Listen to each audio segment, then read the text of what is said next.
कर्मण्येवाधिकारस्ते मा फलेषु कदाचन मा कर्मफल हेतुर्भो मा ते संगोऽस्तविकर्मणि।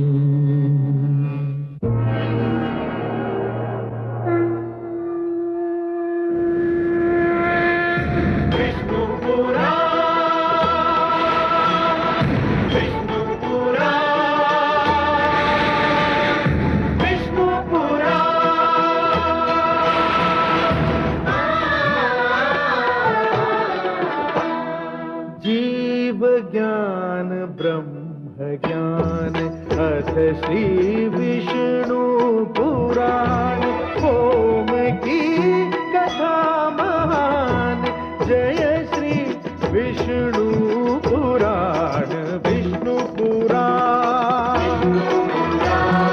विष्णु पुराण विष्णु पुराण प्रगटे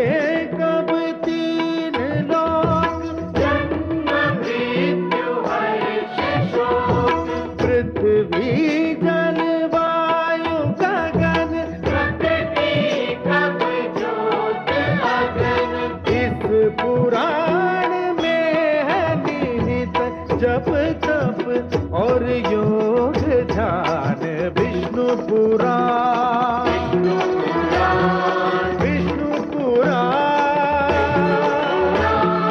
विष्णु पुराण। मैं माँ हूँ, धरती माँ। विलासी और व्यभिचारी व्यक्ति के लिए नारी का केवल एक ही रूप होता है। वो उसे काम और वासना की तृप्ति का साधन समझता है। उसे यह भी ध्यान नहीं रहता कि माता, बहन और पुत्री भी नारी ही होती है। उसके मन से नारी का सम्मान करने की भावना ही मिट जाती है। ऐसे व्यक्ति से यह आशा रखना कि वो आचरण और सौजन्य का प्रदर्शन भी कर सकता है, भूल है। मेरा माथा तभी ठनका था जब जमदग्नि की धर्मपत्नी रेणुका ने यह समझ लिया कि वो सहस्रार्जुन जैसे कामी और विलासी को भी राह पर ला सकती है। मुझे ना जाने क्यों यह भय लग रहा है कि उसकी ये भूल कहीं उसके और उसके समस्त परिवार के लिए किसी बहुत बड़ी और गंभीर विपदा का कारण न बन जाए। कहीं उसे अपनी इस भूल का कोई बहुत बड़ा मूल्य न चुकाना पड़े। आगे क्या होने वाला है, यह सोचकर मेरा दिल बुरी तरह धड़क रहा है।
क्या मैं कोई स्वप्न तो नहीं देख रहा देवी? नहीं सहस्रार्जुन, तुम स्वप्न नहीं देख रहे हो। तुम्हारे समक्ष मैं ही खड़ी हूं, ऋषि जमदग्नि की पत्नी रेणुका, मैं तुमसे कुछ कहने आई हूं। बड़ी बात यह नहीं है देवी कि आप यहां क्यों आई हैं। बड़ी बात यह है कि इस धरती की सबसे सुंदर स्त्री मेरे कक्ष में, मेरे समक्ष, मुझे अपनी आंखों पर विश्वास नहीं हो रहा देवी। तुम जैसे भोगी और विलासी व्यक्ति की दृष्टि को नारी में सौंदर्य के अतिरिक्त और कुछ कहां दिखाई देता है? नारी के मान, सम्मान, उसके मातृत्व, इन सब गुणों से तो तुम अनभिज्ञ हो, अपरिचित हो। और ये कोई गुण नहीं है, अभिशाप है शस्त्रार्जुन। सुंदरता तो हर नारी का सर्वश्रेष्ठ गुण है देवी। आप क्या जाने, आपको पहली बार देखकर फिर देखना, बारंबार देखना मेरे जीवन की इच्छा बन चुकी थी। ये रूप, ये यौवन, ये सौंदर्य इस योग्य है कि आप जैसी स्त्री मुझ जैसे राजा के राजभवन की शोभा बने। यह तो दुर्भाग्य है, अत्याचार है कि तुम जैसी सुंदर स्त्री को ऋषि जमदग्नि जैसे ऋषि के रूखे सूखे जीवन का अंश बनना पड़ा। आओ सुंदरी, मेरी फैली हुई बाहें तुम्हारे निवास का सुंदरतम स्थान है। रुक जाओ सहस्त्रार्जुन, वासना में अंधे होकर ये ना भूलो कि मैं महान ऋषि जमदग्नि की पत्नी हूं और उनके 5 पुत्रों की माता भी। और समस्त संसार एक ऋषि पत्नी को माता की श्रेणी में रखता है।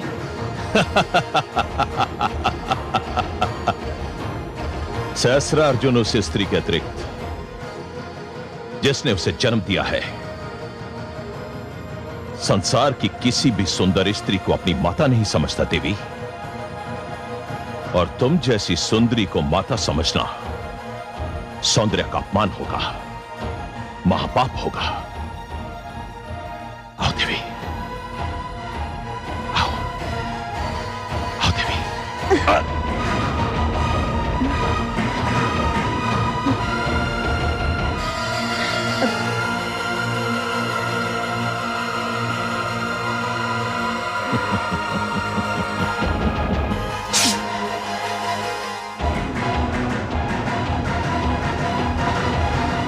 दुष्ट, तुझे सहस्त्र बाहुओं का बल केवल तेरे शत्रु के लिए मिला था, किसी नारी के सम्मान के साथ खेलने के लिए नहीं।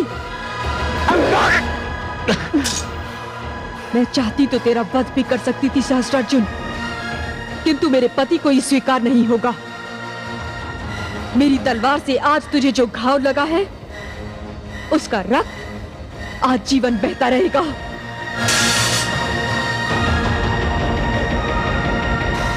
आप धन्य हैं देवी रेणुका, आप धन्य हैं। महादेवी, महादेवी देखा आपने, देवी रेणुका ने नीच सहस्त्रार्जुन को यह दिखा दिया कि नारियों का अनादर करने वालों के साथ कैसा व्यवहार होना चाहिए। देखा कमल नयन, मुझे रेणुका के आत्मसम्मान पर गर्व हो रहा है, किंतु मैं उसके लिए चिंतित भी हूँ। बड़ी विचित्र हैं आप। जब मुझे चिंता होती है तो आप मुझे सांत्वना देती हैं, और अब आप स्वयं चिंताग्रस्त हैं। अच्छा बताइए, आपकी चिंता का कारण क्या है? मैं स्त्री हूँ कमल नयन, इसी कारण मैं पुरुष के स्वभाव को भली भांति जानती हूँ। संदेह पुरुष के स्वभाव का एक विशेष अंग है। दूसरों, विशेषतया स्त्रियों के चरित्र पर संदेह करना उसके लिए सरल है, और कभी कभी उसे इस संदेह में आनंद भी आता है। महादेवी, मैं आपकी बात समझने का प्रयास अवश्य कर रहा हूँ, पर समझ नहीं पा रहा हूँ। रेणुका अपने पति को कष्ट सहते देखकर व्याकुल हो उठी थी। वो सहस्त्रार्जुन के पास इसी कारण गई थी कि उसके पति और परिवार की यातनाओं का अंत हो जाए। उसे विश्वास था कि इस प्रकार वो सहस्त्रार्जुन के मन में लज्जा जगा सकेगी और अपने पति को उसके आतंक से छुटकारा दिला सकेगी। परंतु अब मुझे लगता है कि उसका ये विश्वास किसी संदेह की धारा में बहने वाला है। कोई है? कोई है? क्यों? ये घाव दिखाकर अपने सेवकों से भी अपने वीरतापूर्ण कार्य की बधाई लेना चाहते हैं? महारानी, जब वो ऋषि कन्या यहां खड़ी थी तब ये दहाड़ती वाणी मूक क्यों हो गई थी? मृत्यु के भय ने आपको उस स्त्री के सामने आत्मसमर्पण के लिए विवश कर दिया, जिसके साथ आप बलात्कार जैसा घिनौना पाप करने जा रहे थे। महारानी, आप पत्नी होने की सीमा का उल्लंघन कर रही हैं। मैंने तो केवल एक पत्नी होने की सीमा का उल्लंघन किया है, किंतु आपने तो गौ माता की चोरी करा के क्षत्रिय धर्म और पूर्वजों की दी हुई संस्कृति की सीमा का उल्लंघन किया है।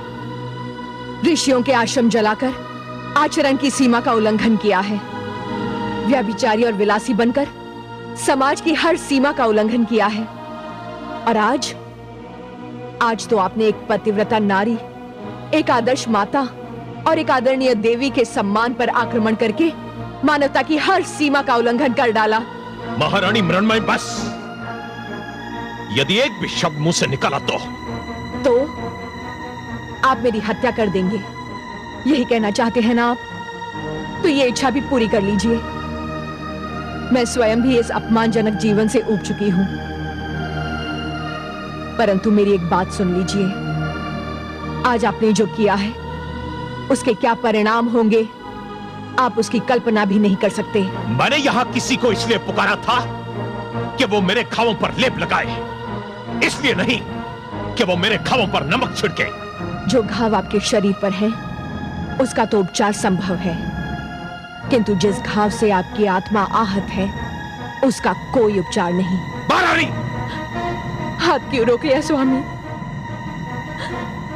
काश आज आपने मुझे इस जीवन से मुक्ति दे दी होती जो एक लाचार नारी के अश्रुओं में भीगा हुआ है।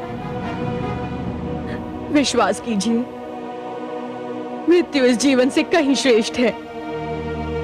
जो संतों को पीड़ित, नारियों को दुखी और शिशुओं को रोते देखकर भी कुछ नहीं कर सकता,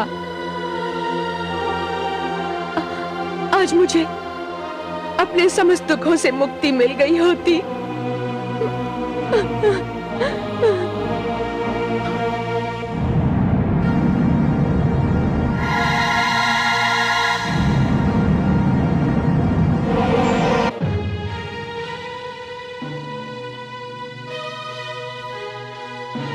रुक जाओ सैनिकों।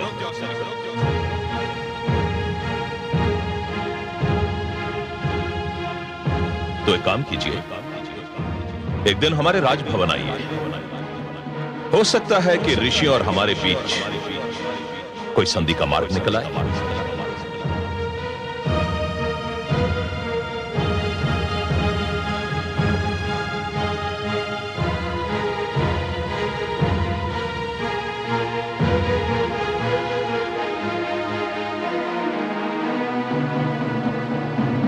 स्वामी,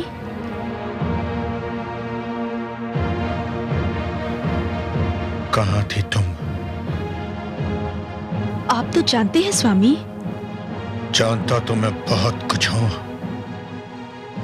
परंतु तुम्हारे मुख से सुनना चाहता हूं, और वो ही सुनना चाहता हूं। स्वामी, आपके नेत्रों से जो कुछ झांक रहा है उसे जीवन में मैं पहली बार कोई संज्ञा देने में अपने आप को असमर्थ पा रही हूं। क्या नाम दूं उसे? क्रोध, ईर्ष्या या फिर संदेह? तुमने भी जीवन में जो किया है, पहली बार मैं उसे कोई नाम नहीं दे पा रहा हूं। मैं समझी नहीं स्वामी। जब पुरुष के लिए कहा जाता है कि रात्रि को उसकी आंख चाहे कहीं भी लगे, भोर को खुलनी अपनी ही शैया पर चाहिए, तब तो यह सिद्धांत स्त्री पर और कठोरता से लागू होता है। स्वामी, मैं जानती हूं मुझे थोड़ा विलंब हो गया है, किंतु विलंब नहीं, पूरी रात बीत चुकी है। मैं क्षमा चाहती हूं स्वामी, किंतु आप तो जानते ही हैं मैं कहां गई थी और क्यों गई थी? कहां गई थी ये भली भांति ज्ञात है मुझे, परंतु क्यों गई थी इस प्रश्न ने मुझे असमंजस में डाल दिया है। स्वामी, आप कहना क्या चाहते हैं? मैं कहना नहीं चाहता, मैं कहना नहीं चाहता, केवल ये पूछना चाहता हूं कि पूरी रात आप उस दुष्ट सहस्त्र अर्जुन के पास क्या करती रही? स्वामी, आप मुझ पर संदेह कर रहे हैं स्वामी? ये मेरे प्रश्न का उत्तर नहीं है। आप मेरे पति हैं, मेरे स्वामी हैं। मुझसे प्रश्न करने का अधिकार है आपको, किंतु मैं आपकी पत्नी होने के साथ साथ सतीत्व का पालन करने वाली एक नारी भी हूं, और एक नारी के चरित्र पर लांछन लगाने का अधिकार आपको नहीं है स्वामी। मैं चाहती तो आपके हर प्रश्न का उत्तर दे सकती थी, किंतु नारीत्व के सम्मान की सौगंध अब नहीं दूंगी। क्यों? क्या इस कटु सत्य पर आधारित प्रश्न का उत्तर देते हुए तुम्हें लज्जा आ रही है? लज्जा नहीं आ रही है स्वामी। मैंने ऐसा कोई कार्य नहीं किया है जिस पर मुझे लज्जा आए। पति और पत्नी का संबंध एक ऐसी कोमल भावना पर आधारित होता है जिसका नाम विश्वास है, और जब आपको मुझ पर विश्वास ही नहीं रहा स्वामी, तो मेरा कोई भी उत्तर, मेरा कोई भी तर्क आपको संतुष्ट नहीं कर सकता। ये क्यों नहीं कहती कि तुम्हारे पास मेरे प्रश्न का कोई उत्तर नहीं, कोई तर्क नहीं? मुझे तर्क देने की आवश्यकता भी नहीं है स्वामी। मेरा समस्त जीवन आपके सामने है। मैं आपके पुत्रों की माता हूं। मैंने आजीवन आपकी सेवा की है। मैंने आपके पुत्रों को दूध के रूप में अपना लहू पिला पिला कर पाला पोसा है। जब आपका एक संदेह इतने सारे प्रमाणों को नकार सकता है, तो फिर किसी भी तर्क, किसी भी उत्तर का कोई महत्व नहीं रह जाता स्वामी। तो फिर तुम भी सुन लो। मैं ये बताने की आवश्यकता नहीं समझता कि मैं क्या करना चाहता हूं और क्यों करना चाहता हूं।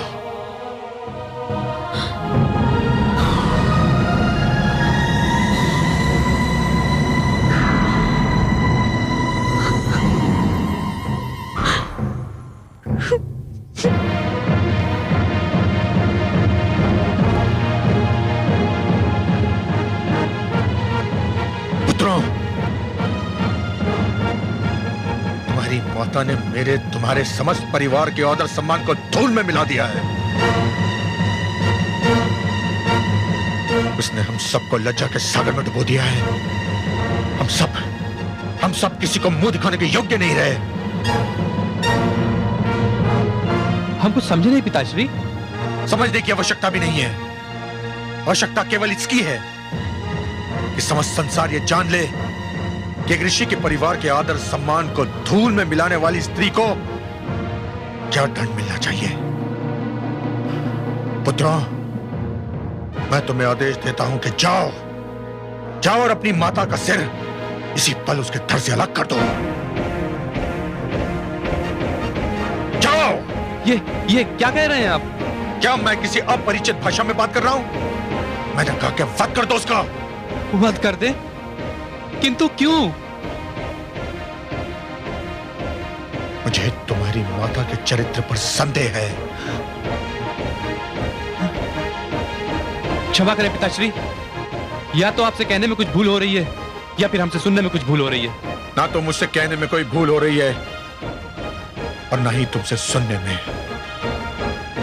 सत्य तो यह है कि मुझे तुम्हारी माता के चरित्र पर अब विश्वास नहीं रहा। किंतु ये कैसे संभव है पिताश्री? क्या मेरी बात पर विश्वास नहीं है तुम्हें? किंतु हमें माताश्री के चरित्र पर भी विश्वास है। अर्थात तुमको मेरे कथन से मिथ्या की गंध आ रही है। नहीं पिताश्री, किंतु हमारी रगों में दौड़ते रक्त से आज भी माताश्री के मातृत्व की सुगंध उठ रही है, और ये सुगंध हमें ये बताने के लिए पर्याप्त है कि ये मातृत्व एक चरित्रवती स्त्री का है। दूसरे शब्दों में तुम चारों मेरे आदेश को नकार रहे हो, अपनी मर्यादा का उल्लंघन कर रहे हो, पाप कर रहे हो तुम लोग। पिताश्री, पिताश्री, हमें ज्ञात है कि पिता की आज्ञा का पालन न करना पाप है, किंतु माता का वध करना भी महापाप है। किंतु कोई ना कोई पाप तो करना ही होगा। अब यह निर्णय ले लो कि तुम्हें कौन सा पाप करना है। मेरे प्रश्न का उत्तर क्यों नहीं देते? चुप क्यों हो? पिताश्री, पिताश्री, यदि हमारे भाग्य में पाप करना लिखा है तो हम पहला पाप करेंगे, किंतु माताश्री का वध करके उनके रक्त से अपने हाथ रंगने का महापाप कदापि नहीं करेंगे पिताश्री। दुर्भाग्यशाली हो तुम, दुर्भाग्यशाली। अपराध किया है तुम चारों ने, और इस अपराध के लिए मैं तुम लोगों को जीवन भर क्षमा नहीं करूंगा। चले जाओ यहां से, दूर हो जाओ मेरी दृष्टि से।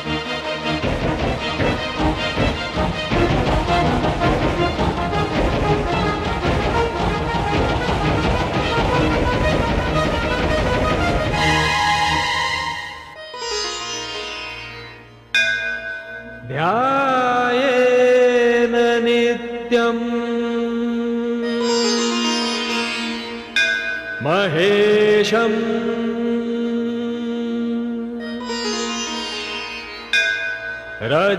रजतगिरिनिभं चारुचन्द्रावदंसम् रत्नाकल्पोज्ज्वलांगम् परशुमृगवराभीतिहस्तम् प्रसन्नम् पद्मासीनं समन्तात्सुतम्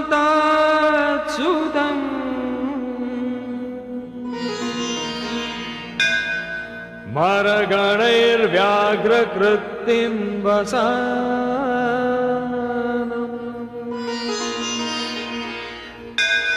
विश्वाद्यं विश्ववन्द्यं निखिलभयहरम् पञ्चवक्त्रत्रिनेत्रम् पञ्चवक्त्रत्रिनेत्रम्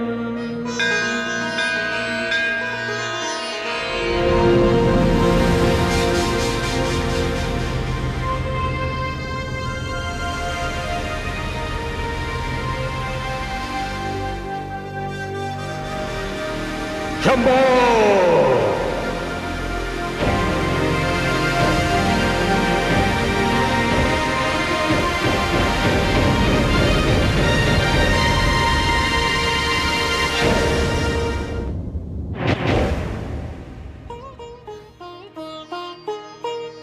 ना जाने मेरे स्वामी मुझसे रुष्ट होकर कहाँ चले गए हैं। आप घबराइए मत माताश्री, अनुज और समस्त शिष्य उन्हें खोजने ही गए हैं, और अब तक तो उन्हें खोज भी लिया होगा।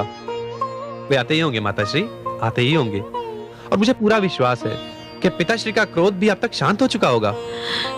पुत्र, मेरा दायां अंग भड़क रहा है, न जाने इसका क्या अर्थ है। माते, माते। क्या हुआ पुत्र? स्वामी का पता चला? नहीं माताश्री, हम लोग दूर दूर तक देख आए हैं, उनका कोई पता नहीं। आप कहाँ जा रही हैं माते? द्वार पर। क्यों? जब तक मेरे स्वामी लौटकर नहीं आ जाते, मैं द्वार पर ही उनकी प्रतीक्षा करूंगी, चाहे इस प्रतीक्षा में एक युग ही क्यों ना बीत जाए।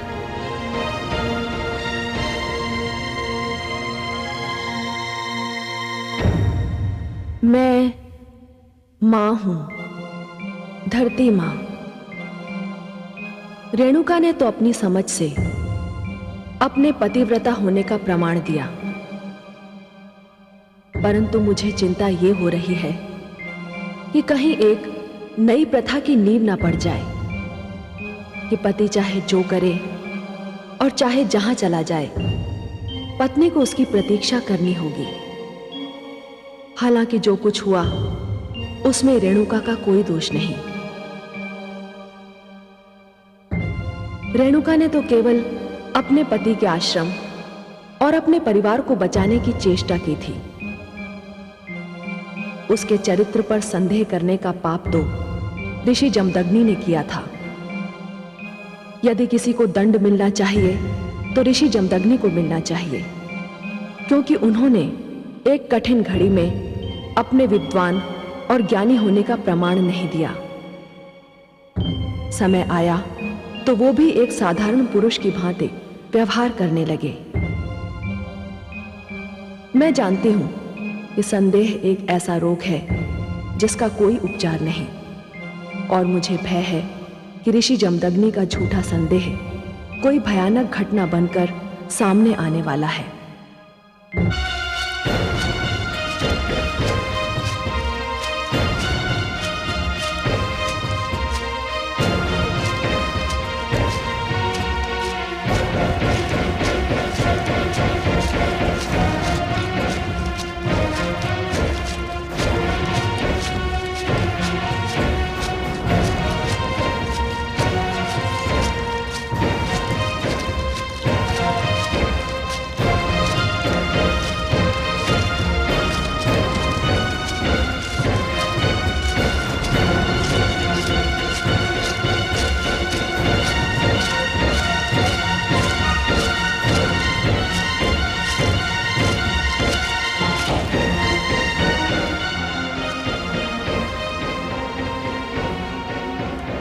पिताश्री,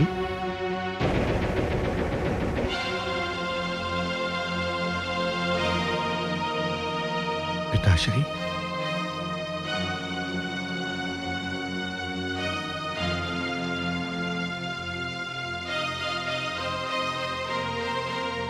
पिताश्री, मुझे नहीं पहचाना पिताश्री? मैं आपका पुत्र राम। हाँ पिताश्री। पुत्र राम, मेरा पुत्र। पिताश्री, पुत्र राम, पिताश्री, मेरा राम।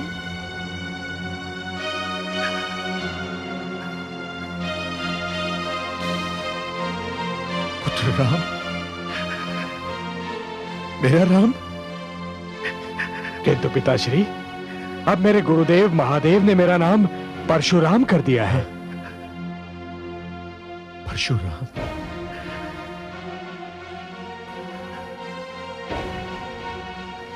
क्या हुआ पिताश्री? मेरे लौटने से आपको प्रसन्नता नहीं हुई क्या? प्रसन्नता तो अवश्य हुई है पुत्र, किंतु इस बात का विश्वास नहीं है कि प्रसन्नता कितने क्षण और जीवित रहेगी।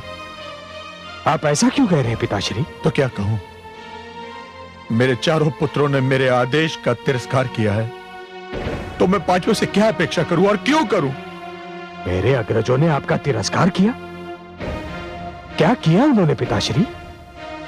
मैंने उन्हें कुछ करने का आदेश दिया था, परंतु उन्होंने नहीं माना। जीवन में पहली बार मुझे ऐसे अनादर का अनुभव हुआ है। मुझे तो अपने आप में लज्जा आ रही है। पिताश्री, मुझे खेद है कि मेरे अग्रजों ने आपको दुख पहुंचाया, परंतु अब तो मैं आ गया हूं। आप मुझसे कहिए, मुझे आदेश दीजिए कि आप क्या चाहते हैं।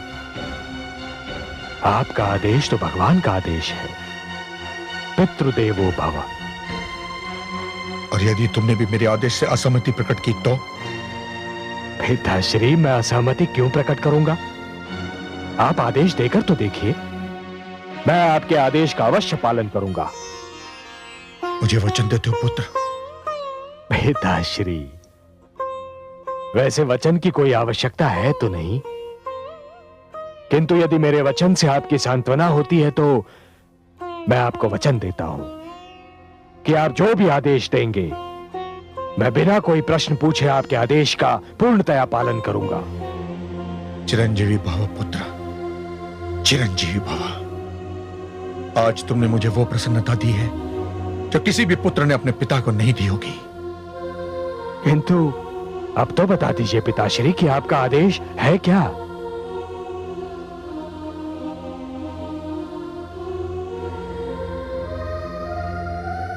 आश्रम चलो पुत्र, वहां तुम्हें सब कुछ बता दूंगा मैं।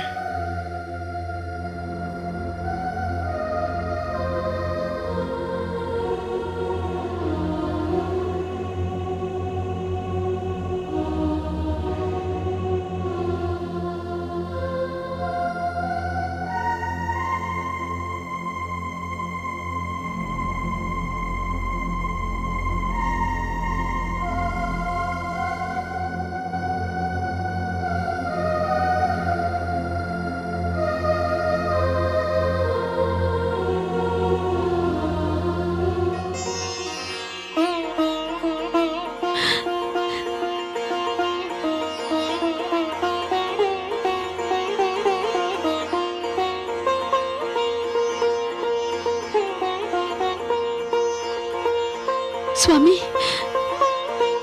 स्वामी आ रहे हैं। किंतु साथ में ये नवयुवक कौन है?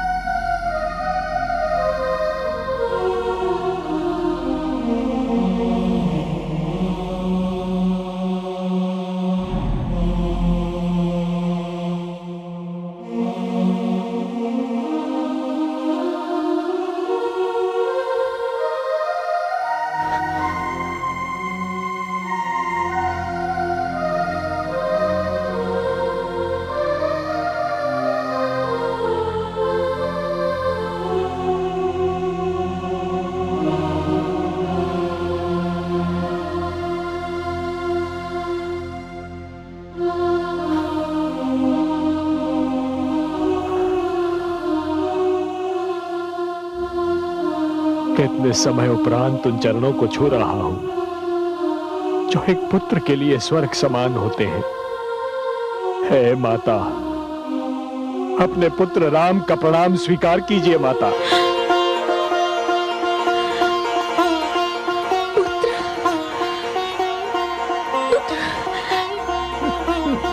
मेरा राम। हाँ माता। राम, तुम आ गए पुत्र। हाँ माता। मेरे लाल। हे माते।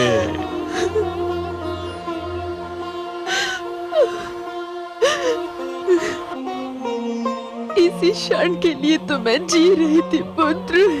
माता। हे माते।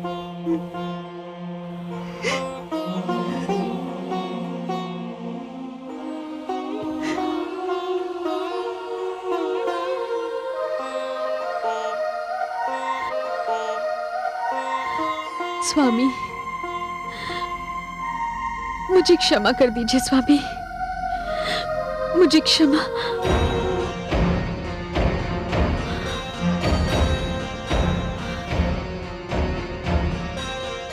स्वामी,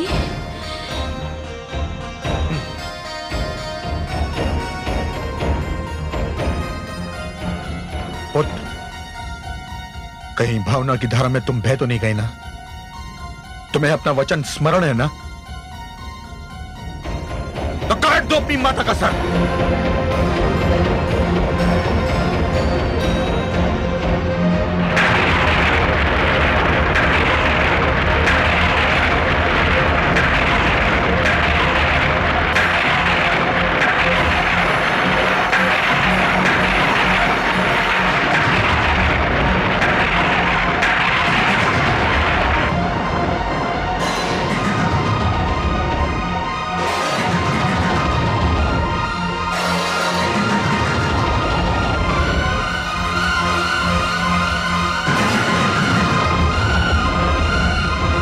आज्ञा का पालन करने में इतना विलंब क्यों? काट दो अपनी माता का सर।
हे परशु,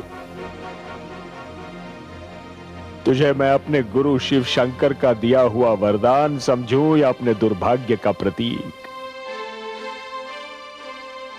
तुझे मैंने पाया था मानवता के शत्रु सहस्रार्जुन का वध करने के लिए। तुझे मैंने पाया था अपने माता पिता के शत्रु सहस्रार्जुन का वध करने के लिए।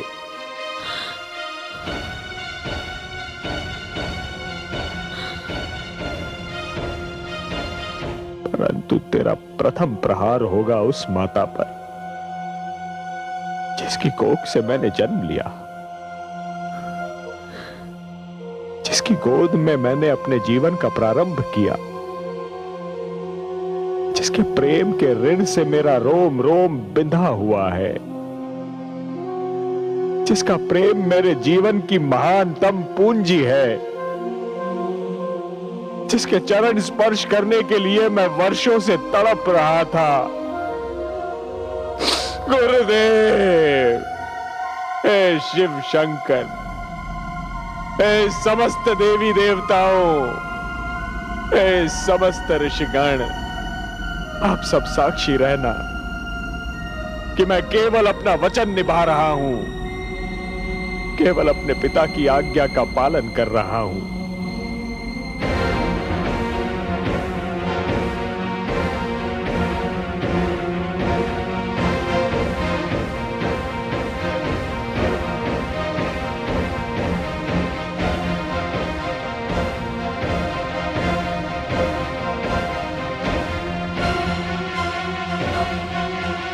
हे माता, अपने इस अभागे पुत्र को क्षमा कर देना माता।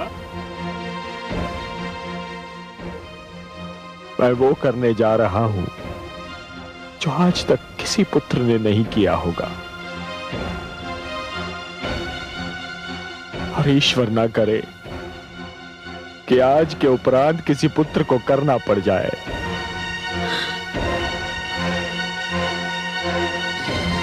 क्षमा माते, क्षमा माते।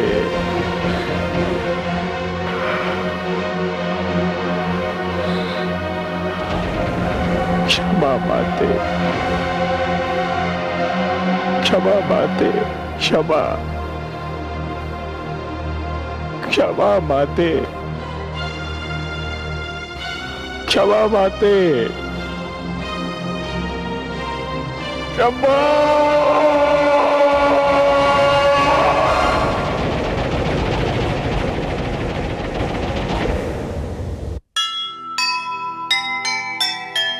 ये कैसा अन्याय है, ये कैसा अंधेर, एक झूठे संदेह ने डाले मन में फेर। जो लगता था आज तक एक सुखी संसार, ऐसी विपदा आ पड़ी, बिखरा वह परिवार, बिखरा वह परिवार।